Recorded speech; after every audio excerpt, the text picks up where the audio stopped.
Welcome to the Win, Make, Give podcast. This is Ben Kinney. Today's special. It feels like a case of mistaken identity because today Chad and Bob interview an individual named Chad Hymas, which I know you guys are all thinking right now, that's so weird because who do we have on the call? We have Chad Hyams. Hello. Isn't this weird, ladies and gentlemen? Mistaken identity, but you're in for something special because Chad Hymas is so much more impressive than Chad Hyams. Wait a minute. He's an incredible individual who has an amazing story of overcoming adversity, how to handle when life changes in a moment. I hope that you really enjoy this very, very special interview of my friends, Chad Hyams and Bob Stewart, interviewing Chad Hymas. And welcome to our interview today. Now, I'm going to lay some groundwork here because it's going to get confusing for our listeners. And Bob, it might get a little confusing even for you as a co-host on this interview because I'm Chad Hyams, as people know, yet we're getting to be joined today by a man that I've been watching from a distance for a long time, who I've been receiving tweets when people tag me instead of him. And our guest on today's call is motivational speaker, Chad Hymas. So it's just one letter difference. And Bob, it's going to confuse you all day long. No, and our listeners as well. The letters are all the same, Chad. Like they're just that order. There's a slightly different order. This is really cool. Cool. It's not often you find somebody who's as cool as you with a name that's almost identical to you. So Chad, thank you for taking the time and joining us on our episode today for this interview. Were you talking to yourself there or just welcoming me? You know, you fit right in, already making fun of me. So perfect. I think Bob and our audience are going to love having you here. And Ben, our founder, is going to miss the opportunity to join you in harassing me today. Yet, Chad, I know who you are because I know your story. As I said, I've been following you for many years. Once you came to my attention, and I'll talk about how you came to my attention actually in a little while, yet our audience might not know who you are. Would you mind just taking it on your own and giving us a little history of who you are and start all the way from the beginning and let everybody know why you're somebody we want to hear from today? No, I don't know that I'm somebody you want to hear from, but I can give you a little bit of history about where Shondell and I raise our family and kind of what I do. Shondell and I reside in the Stansbury Mountains, about 45 minutes southwest of Salt Lake City, about an hour drive from the airport. My dream has always been to be a farmer. I know that might seem like kind of a wacky dream and kind of something different, but I've always wanted to raise elk and then release them in the Rocky Mountains, which is the mountain range between Salt Lake City and Denver, Colorado. There's about 840 miles of really thick and very high mountains in between those two cities. Salt Lake City is on the far, far west side. Denver, Colorado is on the east side, and you got nothing but Rocky Mountains in between. And you use Interstate 80 to get from one city to the other through all those mountains. And so my dream has always been to have a piece of that ground and be a guide, be a farmer and be a guide. Shondell and I were married. We were high school sweethearts. We were married a few years after high school. She got her college degree. I went to Thailand for a couple of years to do some service, came back home, and we were married 6 months later. And long story short, we shared two boys together. And 6 years into our marriage, after having two children, I was injured while building that dream. And the injury was a permanent injury. So during that injury, and I don't think I'll go into great depth on it right now, other than to just say that I had a lapse in thought and took a shortcut.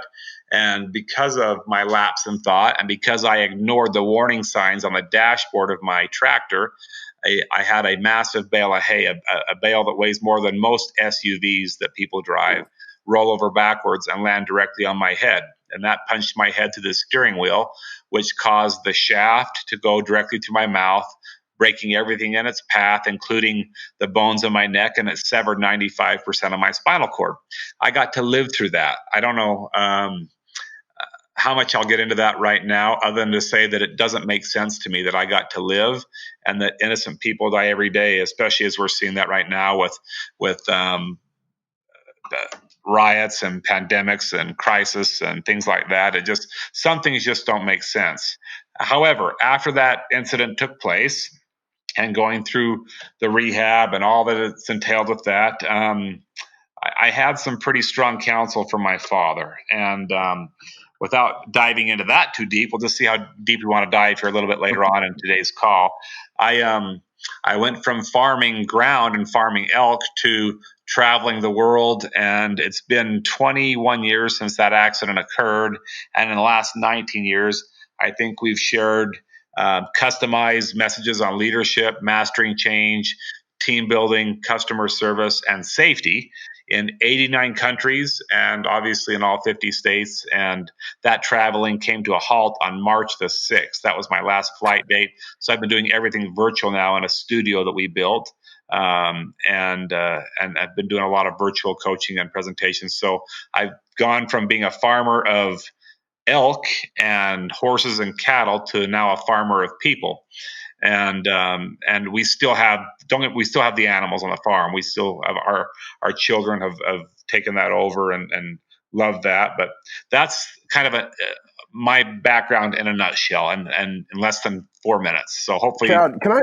So I grew up at the foot of Mount Rainier, and when I was a young kid, there used to be elk herds all over out there. In fact, my dad would, while driving down the road at night in the dark, would I don't know if he sensed a herd of elk. He would like spin off the road. He'd go through these big ditches, and all of a sudden we would just be pointed at. This is a very vivid memory from, and I don't have very many, from being like 4 or 5 years old. And all of a sudden we would just have our lights across a huge herd of elk out in one of these pastures.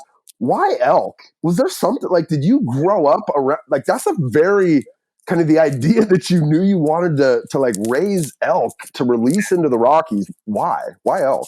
It's very, very niche. I think elk are God's greatest creation next to you and I. They're very majestic. I love the way they run with their horns back. I can be out on the deck at the lodge, and I can be looking a mile away to the left, to the south, and see a herd of about 30 elk on our ranch and a couple of bulls. And I can be looking simultaneously through a spot and scope to the right, same property, about another 2 miles away, to a different herd of elk, around the same number, 30 to 40 cows and a couple of bulls, and they all go to water at the same time. If there's overcast and a storm's coming in, that they all start to behave the same way. They interact, they start to talk, they start to bugle, they start to dance and trot, and they get excited. And there's something about them that is very, very mystical to me that I don't fully understand, and yet I've owned them for 20 years. And so it's they're just a spectacular animal. I used to hunt them for meat and for trophies to hang on the wall. I haven't shot an elk since I've been injured. It's not because I'm a greenhorn, or that I don't say that to those that don't take that the wrong way, but it's not because I don't believe in it. I do believe in it. I think that there's something special about raising your own animals and harvesting them and then thanking God for the meat that you're able to put in your freezer. But I don't have the need to do that. My kids are able to hunt, and I just, as much flack as I get from my dad and my brothers every year to go hunting and actually pull the trigger, the only trigger that I pull is on my camera. And it's just because I've had maybe a little bit of a change of heart. I'm not against it at all. It doesn't bother me at all. I just don't have a need to do it anymore. Whereas prior, I was driven by, how big of a bull can I get this year, and how close can I get to a very big bull this year? How close can I call them in to where I can kind of fool them, where they think that I'm the female that's making that call, and really I'm a human being. And so I'm not really driven by that anymore. I'm driven more by their majesty and the way that they interact, the way they communicate, the way that they breed up in the fall. It's called the rut. It's just it's a fascinating thing for me. I don't know quite how to explain it. I posted several videos on YouTube of the ranch, and so people can get a gist of why I love them the way that I do. And so, anyway, hope that answers your question. When I hear you talk about like whatever changed to go from like being somebody that went out and hunted and not, like and maybe correct me if I'm wrong, but it feels like there's ego in there somewhere. There used to be ego where there's none any longer. Like you say, I'm not worried about getting that next big bull, or like, do you associate that change in any way with like I don't know, it feels like you've given up your ego in some way. I don't know if you're calling me arrogant, narcissistic, or a bigot, to be honest with you, Bob. But we all have one, right? We all have that ego. I think we all have a certain amount of ego, and I relate that to pride. Too much pride is called arrogance or ego. Too little pride is called suicide or depression. I think the key, and I think what you're alluding to, Bob, is we have to find that medium. And I think in my life, I have found that medium where I still enjoy it, and I don't mind going out and hunting with my kids. But maybe there was a time in my life where hey, I'm going to see how close I can get. And to me today, now that my kids are 22 and 20, the boys, they were 3 and 1 when I got hurt, and we've now adopted 2 additional from foreign countries. I get a greater thrill in watching them get close. And if they pull the trigger, I'm happy for them. I'm excited, but I will not do it. I'm grateful for the meat that they put in our freezer, and we thank our Creator for that opportunity. We thank the animal for its life and providing us for that protein and that venison to put in the freezer. But I don't have a desire to do that, and so maybe there is part ego in that. I think that's not out of alignment. Wow. Sorry, Chad. All right, No. I hear certain things, and I got to go after them. That's why we don't have just one here. We should probably end right now if I'm going to be called Liz names. I just don't know if I can take much more of this podcast. I think we're probably well, we know we can change it from health, wealth, leadership, and legacy maybe to health, wealth, leadership, legacy, and hunting now the way we're going on about this. But we don't even have our real hunter here either, by the way. We don't, and that's okay. And, Chad, listening to you just talk about just the elk, it brings me back to how I first was introduced to you. And that was actually reading Kevin Hall's book, Aspire. And the chapter that your story falls under is titled Passion. There's 2 titles. There's 2 titles. There's 2 places that I'm in. So I'm in Inspire, and then you're right, then I'm in Passion. You're right. There's 2 different.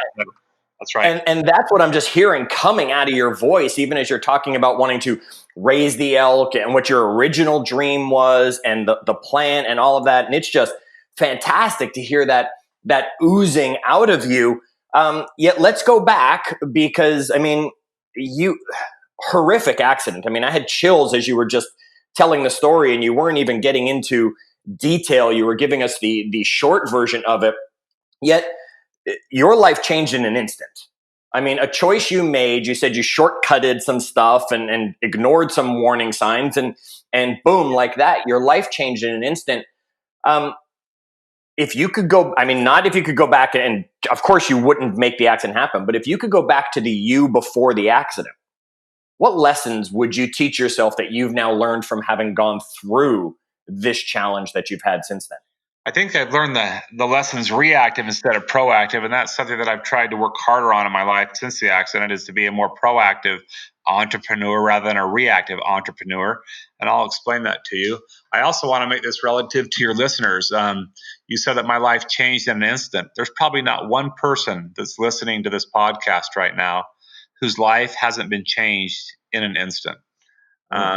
Whether their jobs have gotten better or they're busier, or they've lost their jobs, or they're not able to go to church the way they used to, or go to the grocery store, or they have to mask up, or they have to glove up, or they're under quarantine or self-isolation. I can go on and on and on. So while I have suffered an injury and I'm currently 95% numb, I have met people in my travels that have full function of all 4 of their limbs, that are more trapped and more paralyzed than I will ever be in my lifetime. And that's a very, very bold statement to make on this podcast.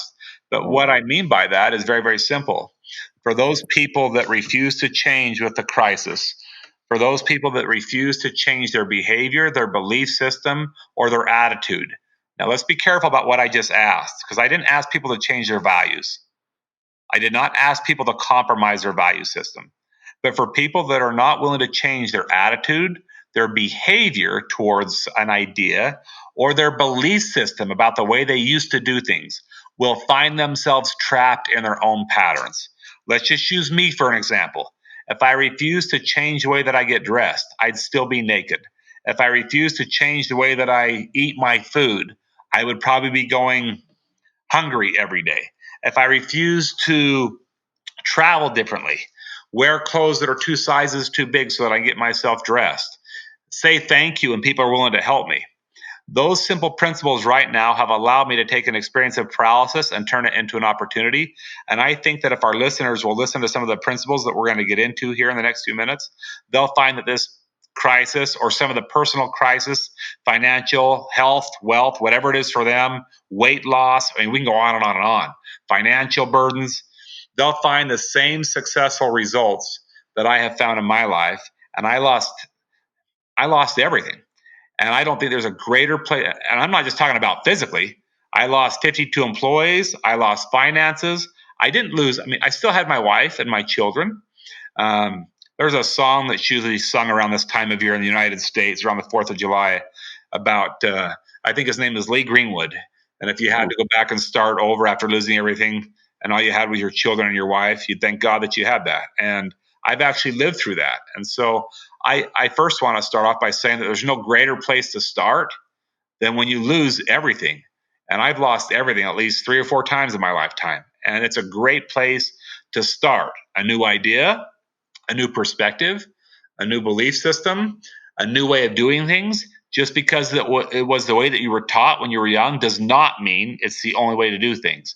Just because I was taught to get dressed with my hands does not mean it's the correct way. Just because I was taught a certain way to play basketball does not mean it's the only way to play basketball. There are several ways to get that ball through that hoop. And so I have learned that with that kind of a mindset, in not thinking outside of the box, but throwing the box out the window entirely, more has come to me in that process, which has allowed me, and I'll just end it with this, has allowed me to take that experience and become indispensable. Now, I'm not saying that with ego. It's what my dad asked me to do in the hospital. He said, son, are you going to be like all the other wheelchairs in the hospital?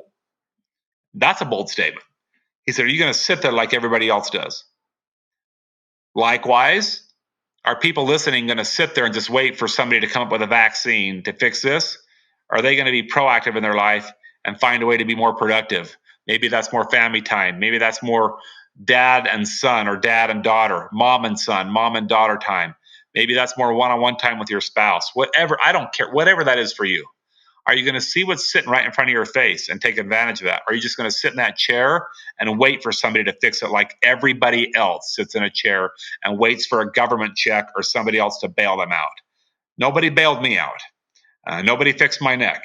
And the neck is still the way it is today. I had to make that decision on myself. And that has made me indispensable. What do I mean by indispensable? I'm the only quadriplegic that travels the world alone, and I'm 95% numb. Again, I'm not saying that with arrogance. My dad did not want me to be like everybody else. I'm one of very few with my level of circumstance that can get dressed by themselves. I drive by myself. I take care of my needs, and my hands are numb. I don't have any use of my arms. I've got shoulders, I've got neck muscles, and I've got a good head on my shoulders. At least I think that. My wife has argued that with many people. I can think straight. And so God gave me that ability. And so with that, more has come to me in the process. I try and teach organizations of people to become indispensable or irreplaceable when other people are getting laid off. That's what so I try and teach them those principles to be different, be proactive instead of reactive, and other things along those lines. And yet, Chad, I still haven't shared with you what happened in the accident. I know that was your question, but I wanted to be able to relate to your people before we started today. That's great. I'm loving it. I'm standing over here. I'm giving you a standing ovation right now. I mean, you were just making me want to go out and just get out of my own way for all the stuff that I want to complain about. But Bob, you were going to jump in there. Yeah, Chad, what's your dad's background? I mean, that seems like I don't know. We should be interviewing him. You think we should be interviewing Dad, possibly? The counsel that he gave you in terms of, how are you going to be different? What are you going to do to make sure you're not sitting there? It's super wise. What's his background? Like, where did he get that wisdom to be able to impart it to you at that just critical time in your life? So I'll share that with you as long as we can hold it sacred. Agreed. Think if it was your own kid.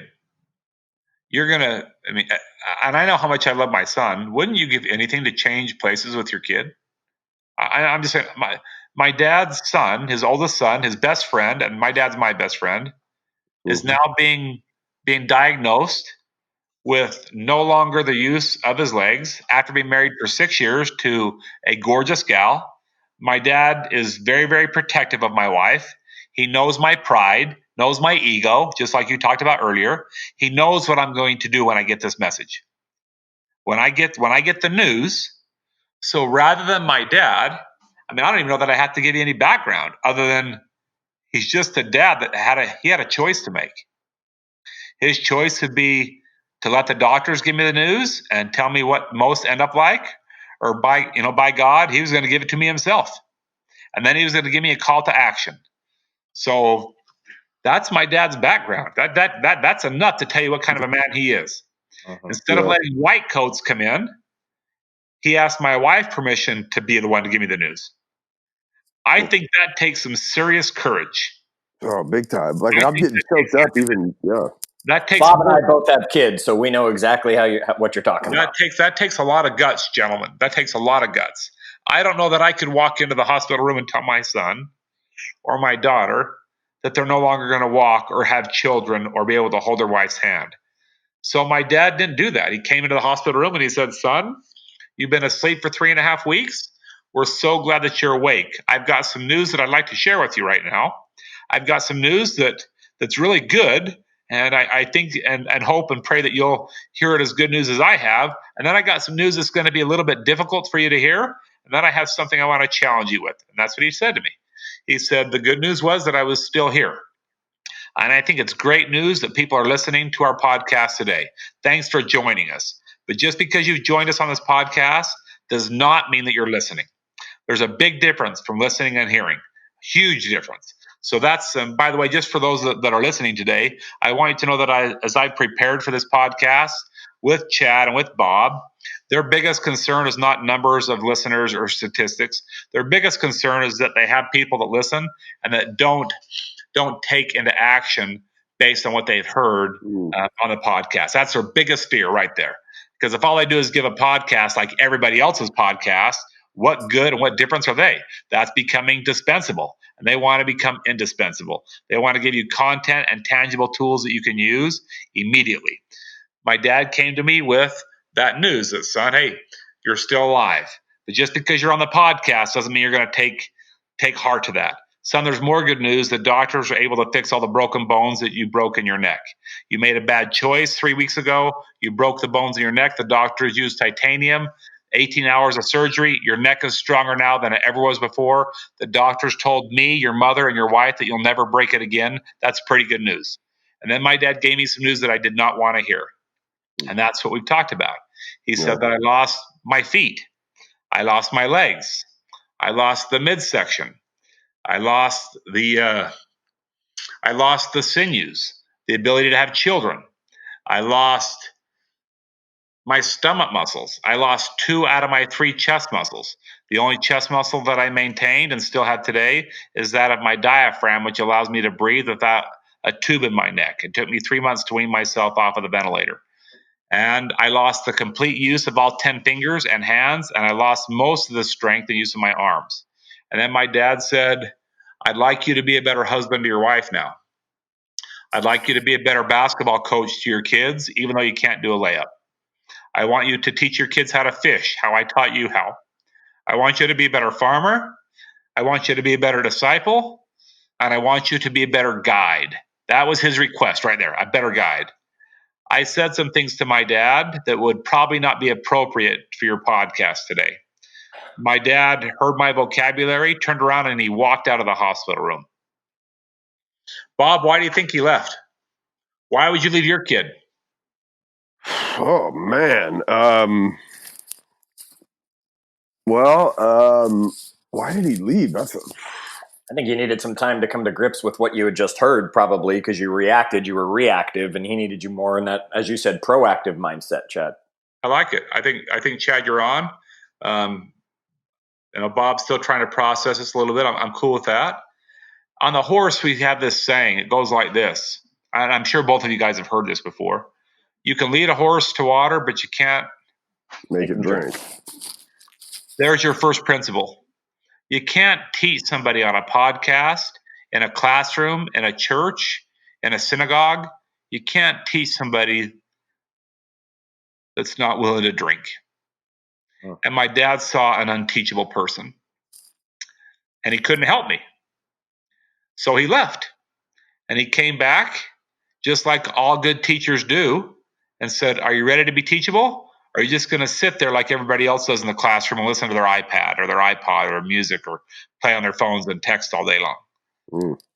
I said, Dad, I'm sorry for saying all those swear words. I apologize. But the truth is, you asked me to be a better father, coach, husband, guide, farmer, disciple. I get that. But I can't play ball. I can't do a layup. I can't put the worm on the hook. So we're not going to be able to catch any fish. I can't even hold her hand, let alone have children. We're probably going to get divorced. I can't get on the horse. I can't get on the four-wheeler. I can't write. I can't feed myself. He said, stop that garbage right there. What do you notice about all those sentences? And I can't. That was my response. But he said, you're wrong. You just used the word I in every one of your sentences. He said, this meeting's not about you. It's about everybody else that's out there in that waiting room that's going to benefit from your circumstance. And so it is today. I want to thank everybody for joining our podcast. This podcast is not for your benefit at all. It's for everybody else that will benefit, that didn't hear the podcast, that will see a change in your behavior, your attitude, or your belief system and be better people because of it. This podcast is for everybody else that didn't hear the podcast today. And once I got grips of that, I realized that I would do things for others that I won't do for myself. And then I started to change my behavior, my belief system, and being teachable. My God. Wow. Wow. That is powerful, powerful stuff. Yes. Hats off to your dad for being a dad and being able to talk to you like that. You just asked me, Chad, you asked me what my dad's background was. I think my dad just gave the best definition of he's a dad. A lot of people, just because they have a baby doesn't make them a father. No. My dad truly, his background is he's a father. He demonstrates that's why I hold it sacred. Just because somebody makes a baby doesn't make him a dad at all. Not even close. My dad gets it. He knows what fatherhood is all about. And I want to be like that. I want to be that kind of a father to my kids. Well, I'm sure you are, just from the way that you talk, just here in this conversation we've had. I'm sure your kids, of course, they're probably like every other kid who says, my dad doesn't know anything and refuses to listen. Yet I'm sure they have taken some amazing lessons from you, Chad. One of the things you talked about there was you mentioned all the things that you didn't believe you could do. And your dad challenged you. And then you went and this blew my mind when I remember reading this back in Kevin's book. This is where I found about this. You did a bike ride from Salt Lake City to Las Vegas. I mean, I don't think I'd want to bike ride from Salt Lake City to Las Vegas, much less the challenges you had. Can you take us through where that came from and that journey and the lessons learned going through the desert with the challenges you had on your special bike that was made for you? So I've always been competitive by nature, and that was the initial motive, was to still find some way to compete and compete against myself. Being that I couldn't play ball the way that I used to, or maybe some catch, or go play on a softball league. I needed an outlet. And so getting outside and riding a bike that was made for me was a big deal, using nothing but my shoulders as the muscle behind that. and I trained for 18 months to set a new world record. And I learned something in that race, and I mean, I learned a lot, but one thing that really sticks out is, I trained to go 53 miles a day. And one of the first lessons that I learned, we started that race at 4:00 in the morning on July 11th, 2003. The reason why we did it in the summertime is my body reacts better to heat than cold. And so it's easier to cool down than it is to warm up. So dousing me with buckets of water and spray bottles and towels around my neck, much easier than for me to try and get warm. And so that's why we did it in the heat of the summer. That's why it was July 11th and going and doing it during the daytime. And one of the first things that I learned is that when I pushed off from Temple Square in Salt Lake City at 4 a.m. on July 11th, there were several thousand people there, well-wishers, to wish me good luck. ABC, NBC, CBS, and Fox were there with their cameras.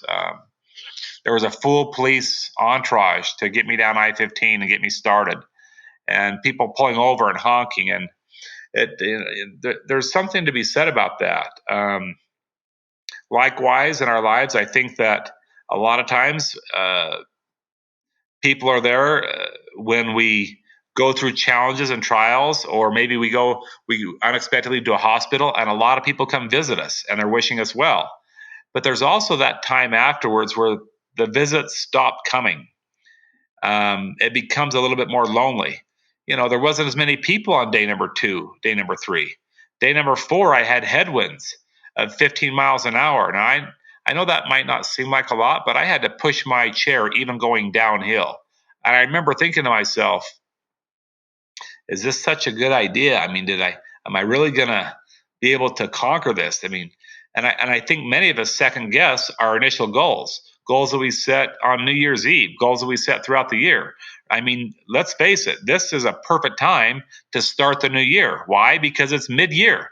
And I think this is a perfect time to start new goals. This is July 1st is tomorrow, gentlemen. This is a great time to renew, rekindle, rethink, revive, rejuvenate. I mean, what a great time to start some new ideas. There's going to be a lot of lonely time during those times of new goals, new ideas, where you're going to question yourself and wonder if you're ever going to finish or complete the goal that you wanted to accomplish, or the dream that you've set out for yourself. Day number 5, I had a couple of flat tires and some broken chains. I mean, adversity will come. Let's skip fast forward to day number 8. Day number 8, I was in Mesquite, so we're almost there. But that was the day that I gave up on the race. I had suffered stitches in my back. I'd fallen out of my chair. I was tired. I was weak. We had also changed the marathon a little bit from a day marathon to a night marathon, because during the day at 2 o'clock and 3 o'clock in the afternoon, the asphalt temperature was 122 degrees. And no pun intended, but my butt was close to that asphalt. And I don't sweat. And so I was having a hard time dealing with the heat. So we changed to wheel at night, where it was about 110 degrees. And there came a point about 2 or 3 o'clock in the morning where I just stopped right there in the middle of the road, kind of like Forrest Gump. He just kind of stops. And he just says, okay, I think I'll go home now. And I stopped, and my dad got off his motorcycle, and he came up to me and he said, everything all right? And I said, well, I think I'll go home now. I'm tired. I don't think anybody would fault me, Dad. I've gone further than most thought that I would go, and I've already set the world record, Dad. And I think I'm ready to go home, Dad. If you could take me home, I'd really be grateful, Dad. He said, sure. I said, son, I'm proud of you. Let me pick you up, and I'll carry you back in the motorhome, and let's get you cooled down. Let's talk for a minute. So he picked me up, and he carried me back in the motorhome. The police stopped, and there was no traffic. We were out in the middle of the desert. It's just the motorhome and a couple of police motorcycles, and my dad on his motorcycle, and family in the motorhome. That was it. And we went back there, and they started to cool me down, and I said, okay, let's head home. And my dad said, that sounds great, but before we turn this bus around and head back to Salt Lake, can I ask you a question? And I said, sure, Dad, what's up? He said, I've been watching you really close, and I just want to know how you've been measuring your progress, your success. And I said, what do you mean? He said, well, how have you been measuring your goal? How have you been measuring whether or not you set the world record? I mean, how do you know you've already set the world record? And I said, well, Dad, I've been counting the green mile markers on the side of the road. He said, yeah, I noticed that. He said, well, that's a pretty far distance. That's a mile. I mean, even driving a car 60 miles an hour, it takes at least a minute, if not a minute and a half, depending on how fast you drive to hit those. He says, I'm sure it's taken you 10 to 20 minutes before you count your next advancement. And I said, well, I haven't thought about it like that. He said, if you're willing to go out and give it another shot, I have an idea for you. And I said, what's that, Dad? And he said, I'd like you to count the yellow stripes in the middle of the road. I thought that sounded stupid. And, after all my dad's taught me and knowing the wisdom that comes from him, I decided to go give it another whirl. So they got me outside again, and I wasn't really motivated to count the yellow stripes. Again, it sounded stupid to me, just like back in the hospital. His ideas sounded somewhat out in the dark, sounded stupid to be a guide and be a farmer without being able to get on a pair of jeans or even ride a horse. It just sounded stupid. But many of my dad's ideas and philosophies aren't that of men. I mean, they're really well thought out, and he knows what he's talking about. So I went out there and I started counting stripes, and I focused on that. And that night I pushed just over 2,300 stripes. Now, I don't know how many miles that is because I didn't count the miles. All I know is that the lights in Vegas got brighter. You can see it up in the sky, even though I couldn't see Vegas. The next night, I pushed 8,400 stripes. And on day number 11, I pushed just over 11,000 stripes, and I hit Apex Junction. For those of you that don't know what Apex Junction is or where it is, it's 17 miles away from Las Vegas, and it's the last hill before it's all downhill into the Strip, into the Mirage, into Vegas. The Mirage is on the far south end of Vegas, and that's where it was going to end. So we waited until 9 o'clock that next morning, had a full police escort. I think there was 18 to 20 motorcycles. They shut down the stoplights. There was a helicopter above us, and I coasted my way into the Mirage. And when I was passing by all the casinos, the Wynn, Treasure Island, MGM, New York. I mean, people were running out at 9:30, 10 o'clock in the morning to cheer me on. Now, granted, they were all drunk, but I didn't care. I mean, young people or not, they were motivating me to keep pushing. And when I crossed that finish line, it occurred to me the power of incrementalism. It's not by the big things that you and I do in life that bring about our greatest accomplishments. It's the little stripes and the little things that I seem to do every single day that make me different than everybody else. And that's the biggest lesson that I learned from the marathon, was to keep focusing on the little things that I can do, not some big grand video that's going to go viral, that's going to make me a bunch of money and get me on Oprah or get me on Ellen DeGeneres. I need to focus on the little things in my marriage, the little things with my kids, what I can do for them, what I'm able to do, and more will come to me in that process. It makes me, I think of like the 10-year overnight success, or we had David Goggins on I don't know if you know who David Goggins is or have heard his story, but he runs these crazy 1,500 mile ultra marathons, and he talks about like just taking one step and taking the next step, and just your dad gave you that. He saw that competitive spirit. He knew you had it, and he just made you focus on something that seemed attainable. Just each next little. You're talking yellow lines like in the middle of the road, right? They're every 15 feet or however far. They're every 8 feet, and it's they're painted 8 feet long. Then there's about a 6-inch gap. There's another one. It's the lines that tell you can cross. You can pass. It. Yeah, you're absolutely right. Your dad. Yeah, this story today, this podcast is not about me at all. It's about it's about Dad. Yeah, we got to get him on for an interview because I don't think he won't have to say much. He'll just make it very clear and say, is that what you're willing to do? And so when you were sitting in the hospital room and your dad was in many ways like helping you set the foundation for the rest of your life. I heard you say something he said, and it might have been paraphrasing, but he basically said, you got those people out there, right? Out in the waiting room in that scenario. Talk about some of those other people. I would imagine, Chad, that, you've had to rely on other people. You talked earlier about, saying thank you when somebody helped you. Talk about the people around you and how they've, impacted your path and your life, and why it's important we surround ourselves with people, good, bad, obviously good being the better option, but talk about the people around you. I have a couple of thoughts surrounding that. The first thought that came to my mind is that while I do travel alone, and I don't travel with a nurse or an aide or an executive assistant, I'm never alone. There's always people around me. So how is it that I get on an airplane when I'm not traveling with somebody? There's always somebody around that's willing to help. And so I have discovered that the more dependent I am on other people's strengths to compensate for my weaknesses, the more independent I become. The more dependent I am on other people's wisdom that's stronger than my own, the more independent and more philosophy and wisdom and knowledge I've gained. Second, you're only as good as the 5 people you surround yourself with the most. So I need to surround myself.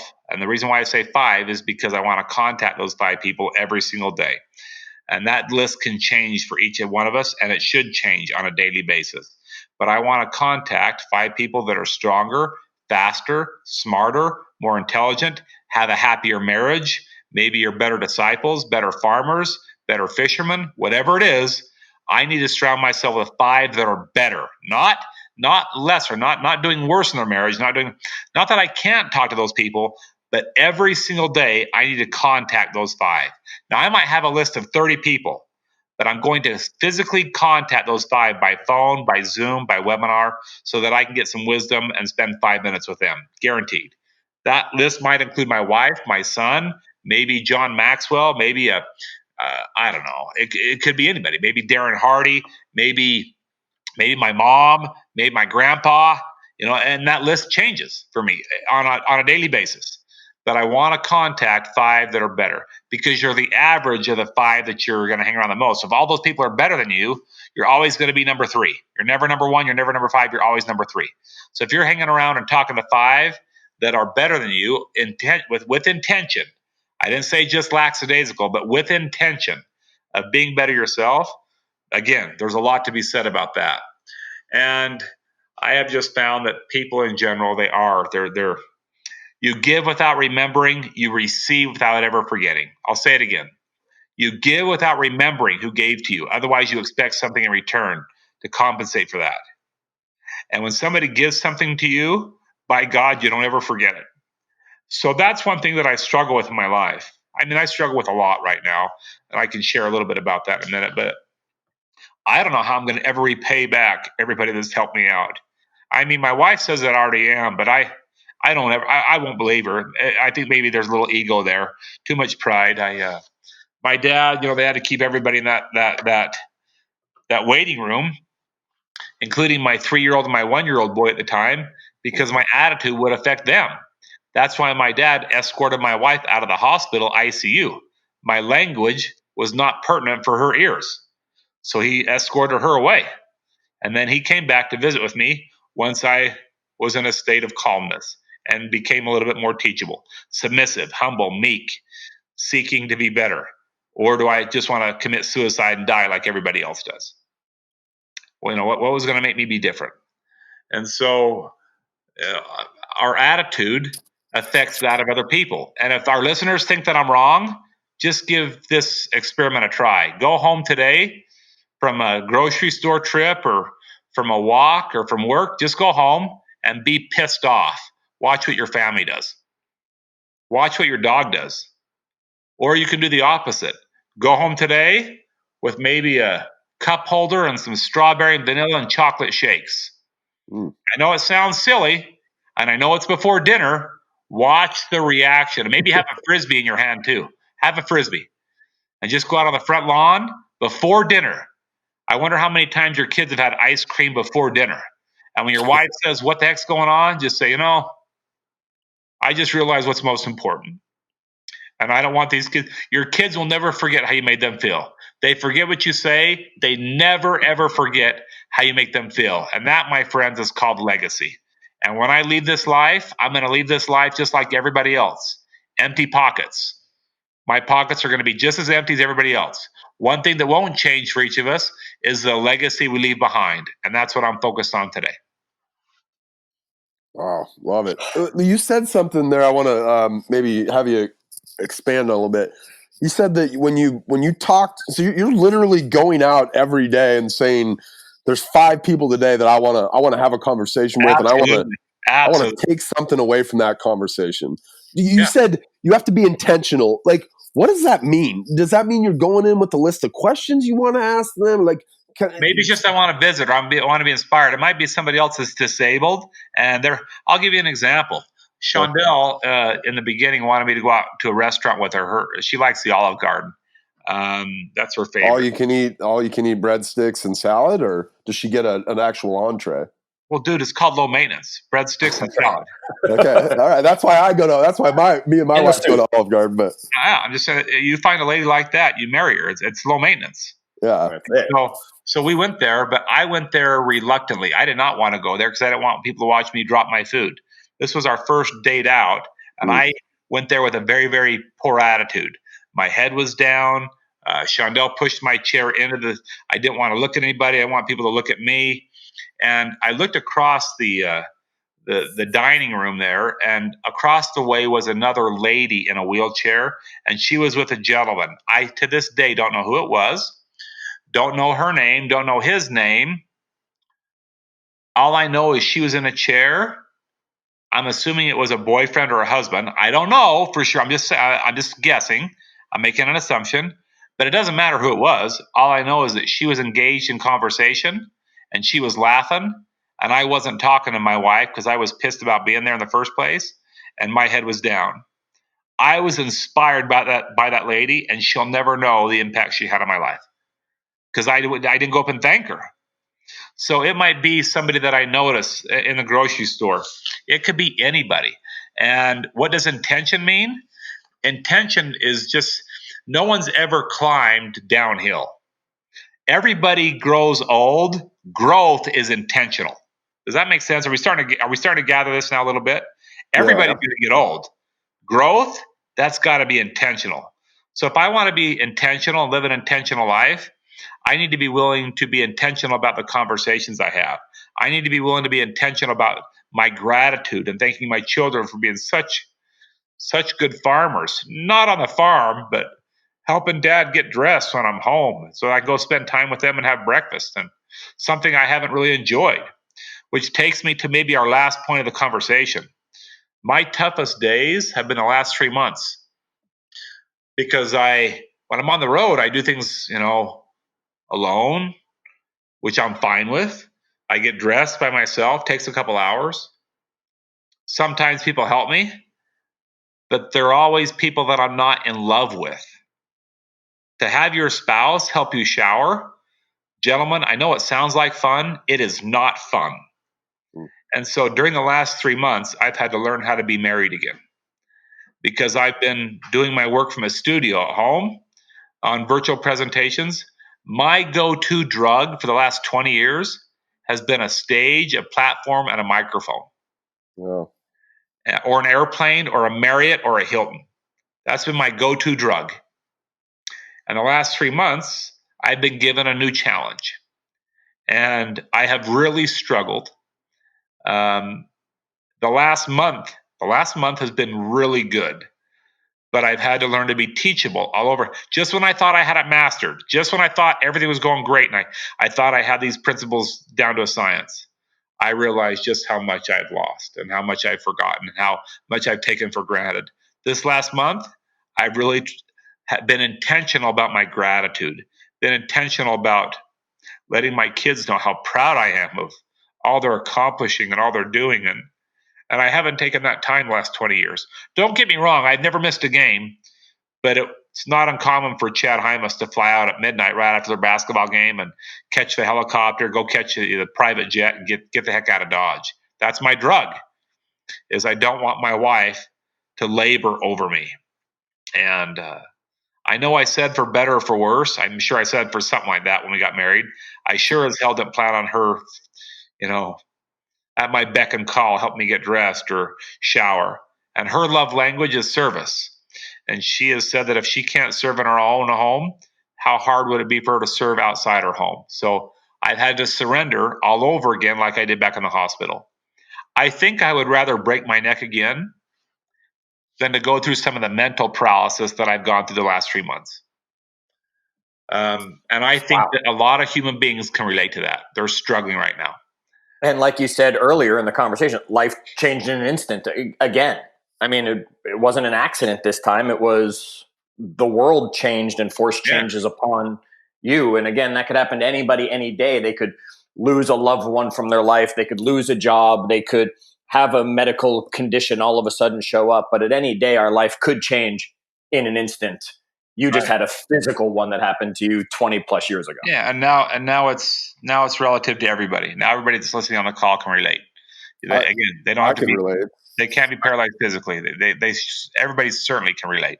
This has been I've talked about this with my wife. Maybe I think with Ben, Chad. I don't know if Chad, you and I have had this conversation, but there's this like deep sense of mourning right now. And it feels very strange. Like for me, like I'm mourning. I have a 2 and a 4-year-old, and mourning like that I can't have t-ball with my kid. I coach their t-ball team, and it seems like a ridiculous thing to mourn, But at the same time, it's hard. It's hard, right? Like, which again, and then you feel guilty for even feeling like it's like you're mourning this thing. And yeah, these are very, very emotionally challenging, mentally challenging times. It's interesting to hear somebody like you, Chad, who's had, some of the most taxing, probably mental and emotional things happen ever, to say that like this is another, like this time, these last 3 months is like compares to that. Even it's very, very true for me. Remember, it's all mental. It's a mental mindset. That's exactly what it was.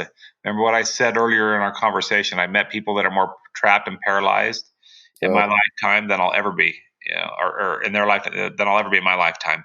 That's because people, if I refuse to eat different foods, watch my weight, exercise differently, play ball with my kids, court my spouse, the movies that I watch, because they're not always my movies. And sometimes I can't use the control very well to hit the right button or go to Amazon or Netflix. So we end up watching somebody else's movie. If I was not willing to adapt to that, I'd be a very unhappy, upset, frustrated, full of anxiety, depressed, suicidal person. I've been there, and I'm sick and tired of being suicidal. I'm sick and tired of being depressed. So I know the medicine for that. I know how to get out of that. The trick is to decide to do it. That's where the intentional comes in. Must be intentional with that. You can't. So just listening to this podcast episode, folks, you've got to now be intentional about something that you heard Chad say that's making you say, I'm going to do that. I'm going to take action on that. Don't just get off this episode and say, wow, that was great. Get off this episode and say, here's the plan to implement it immediately. And like you even said earlier, Chad, it's not even going to help them or us as we go do something different. It's going to be the impact other people are going to see when the change occurs within us. Absolutely. You're right. Okay. So, fascinating. I mean, I think Bob, when I first said that I was getting you for an interview, Bob kind of looked across the table from me when we were recording and said, are you just wanting to interview this guy because his name's like yours? And I think Bob has realized why I wanted to bring you to our audience. And I know our audience is going to want to connect with you or follow you or hear your message more. Chad, give us some ways that they could connect with you or they could follow you or they could keep hearing your stories. What are the handles and websites you want to give them? Thanks for asking. I mean, if you just Google my name, Chad Hymas, Hymas, Chad Hymas. A lot of what we've talked about today, you'll find on YouTube, the videos, the interviews, and we try and keep them short and sweet, these different principles, but you'll find a lot on there. The videos are I'm a visual stimulated person. I'm not really an odd, where I can read a book. And so, I will read books, but I like to watch good motivating videos, TED Talks, I would tell people go to YouTube or go to the website. I'm on all Insta or all the social media, Insta, Facebook, LinkedIn. You can find us there as well. Just Google my name and it'll take you everywhere. The website's just my name, Chad Hymas, and the videos are all posted there as well under videos, the video tab. So they can look that stuff up there. Chad, my wife is gonna die when I tell her that I just got done interviewing a guy that's been on Dr. Phil. I mean, she is gonna. That's the takeaway. No, I don't know. I Googled him. I had already Googled him, but it's like one of the first videos there is him talking to Dr. Phil. Who you love I think it was just from the last year. We've been on Oprah and Ellen, and a lot of shows that Shondell and I have been on. So it's been a fun ride. Well, we really appreciate you taking the time with us here today. Chad, give us, before I take it out here and close it up, give us one last 30-second, hit them right between the eyes with something that they should make sure, if they didn't even listen, if they were listening but not hearing, or if they were hearing and not truly listening, and they perk up right now, what do they need to know as they get off this episode today from you? I would just look at what's going on around our world today, and it's hard to not be all up in that. It's hard to not let that devour you or to take control of your life. I would ask you to not ignore that, but to look at that, but to look at it from a different lens, and then look at yourself in a mirror and see what you can control. Don't focus on what your losses are. Don't focus on what you can't control. If I were to focus on everything I've lost in my life, again, I'd be miserable, unhappy, unproductive, unsuccessful. But when I focus on what I still have, which is 5% of my body, I have a beautiful wife. Shondell and I just celebrated 26 years, and for 20 of those, I've been in a wheelchair. We now have 4 children. 2 are biological. Another one was adopted from Guatemala when she was 3 days old, and we just got Caleb last year at age 11. So when I focus on what I still have, more has come to me in the process. One last thing, before my accident, I was looking for a way to make money, and a lot of people are trying to do that right now. Since my accident, I've tried to find a way to fit in, give, serve a little bit more, and I've made a better living in the process. So find a way to give to somebody without being asked to give. Wow. Not only is his name almost the same as mine, he shares a lot of the same messages that we like to share here on the podcast. And for all of you out there listening, we hope that you will share this episode, this interview we had with Chad Hymas of the Win, Make, Give podcast. Share it with your friends, share it with your families. Heck, share it with someone you just walk past, because there's a message in this that they need to hear. And in the meanwhile, we hope that you will always remember to subscribe. We hope that you'll join us in our Facebook group, which is facebook.com/group/win-make-give, so we can continue discussing these episodes after they've been aired and hear feedback from each and every one of you. Until our next episode and opportunity, Chad, on behalf of our audience, thank you. Bob, always good to have you here with us. Everybody out there, remember, wash your hands, and as always, do good.